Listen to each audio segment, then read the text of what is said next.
morning, good morning. Okay, it's another day. But before that, we pray muna for our daily routine. Father God, salamat po sa araw na to, Lord God. Salamat po for waking us up. Thank you po for everything that you have provided for us, Lord God. We pray for this day, Lord God. Gabayan mo kami, samahan mo kami, i-guide mo kami sa aming mga kakailanganin at patutunguhan, Lord God. Sa aming we pray for healing, we pray for productivity, wisdom, Lord God, sa aming mga gagawin. Right, all of this, Lord God, maraming salamat in Jesus' mighty name. Amen and amen. Okay, ayan mga kakwentuhan, kamusta? Wala tayong video kahapon, wala tayong kwentuhan day kahapon, at ako ay ang inyo pong lingkod ay very busy yesterday. I had to visit one of our warehouses sa may Pampanga, so that was very early. Maraming tedious work yesterday, kaya lantang gulay po ang inyong lingkod kahapon. Ayan. But ito lang yung ito yung magandang natin. Ito yung kwentuhan natin for today. Sino sa inyo yung kapag nagda-drive mas nare-relax? Ika nga yun yung nyo. Yun yung happy pill, ika nga. Na yun yung relaxing activity nyo para ma-pamper,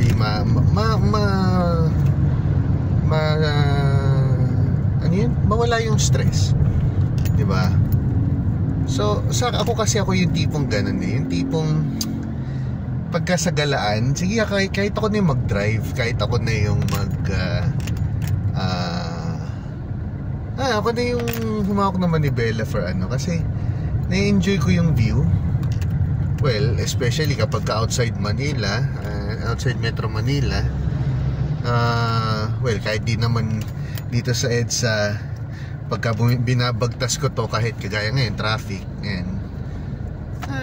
ang isa sa happy feel ko kahit nagda-drive ako, para hindi masyado nakakapagod, dahil nagtitingin-tingin ako ng mga magagandang sasakyan. Kaya po sa mga may-ari ng magagandang sasakyan, eye candy po yung sasakyan nyo para sa akin. Rin po, parang ganda nung kanya.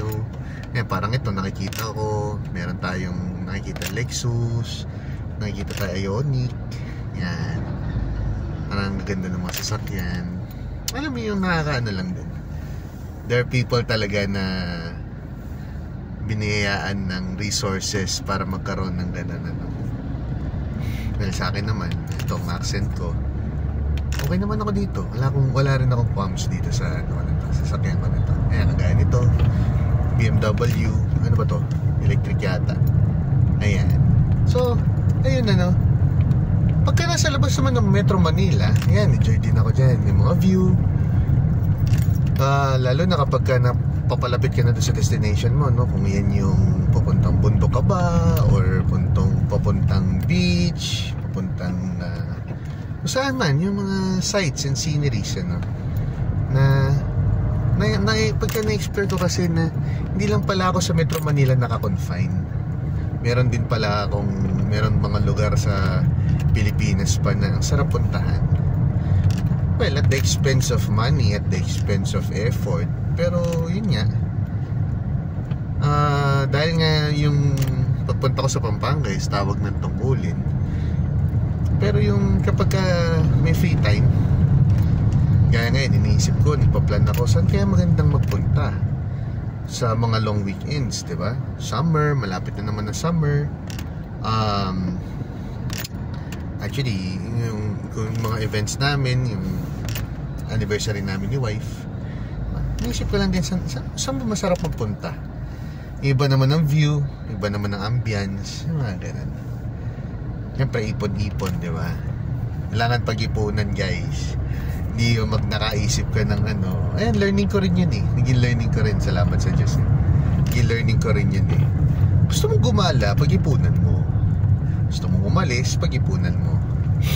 Ano ba, usually consideration pag may sasakyan ka, gasolina, pag-ipunan mo ng pahinga, kasi lalo na kung ikaw magmamaneho, pag-ipunan mo ng yan, kasama na yung toll, pagkain, accommodation, yan. So ayun guys, so yung mga nabanggit ko rin sa mga nakaraang video, planning, you need to plan. Mas maganda pa rin na pinagpaplanuhan nyo yung mga bagay-bagay na bago ma-execute, para at least well prepared kayo. Hindi yung bigla na lang na nagkaanuhan, diba?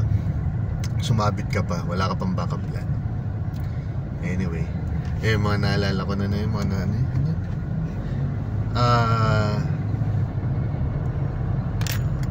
ano yun? Libot now, pulubi later. Mga ganon, diba?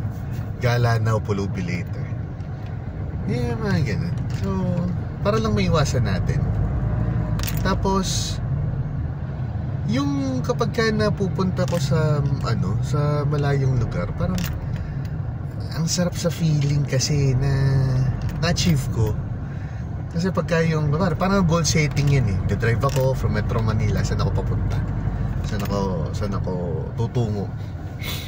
Kung dun yan, sige, ilang oras ang biyahe ko, anong kondisyon ko dapat, yun. So, yung sasakyan ko, ready ba? Yung mga gamit ko, kailangan ko dito, okay ba sila lahat?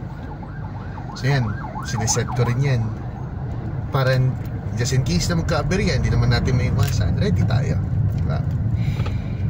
Tapos pagdating ko na doon, o pagdating na doon sa lugar, yung feeling of achievement na yes, nandito na ako.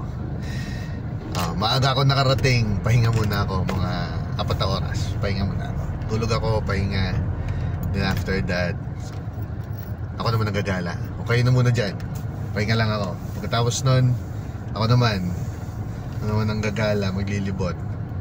Then after nyan, pagka na-enjoy ko na, okay na yan, kain na tayo, set up na. Then after that, enjoy na yung mga amenities, kung ano yung makukuha, kung ano yung ma-achieve mo. Yun din yung pagka nagawa ko yung mga bagay na yun, nakakapagpag. Ito nga lang yung malupit, hindi nagawa mo lahat. Pag uwi mo na, yung the day na pag uwi mo, parang ayaw mo nun, parang di ka makatayo, hindi ka makabangon, durog na durog yung katawan mo. Parang inisip mo, ba't ko ginawa yun? O kaya yung worst comes to worst, trinangkaso ka dahil sama ng mo. Pero wag naman, mga panahon ngayon, bawal ka ng lagnatin, bawal ka ng trangkasuhin, dahil praning na yung mga tao sa sakit ngayon. I myself, sana rin. Kaya bawal magkasakit. Yun. Tell me your stories about kayo ba yung tipo ng ano ang input nyo regarding sa mas nare-relax kayo pagka nagda-drive, parang iba ba yun sa nagra-rides? Pero I doubt I doubt na magkaiba yung rides sa drive, di ba? Road trip, yun na rin yun Siyempre, ang difference nga lang ng may motor ka is mas free, no? Pero same destination pa rin naman, iba lang yung gamit mo papunta.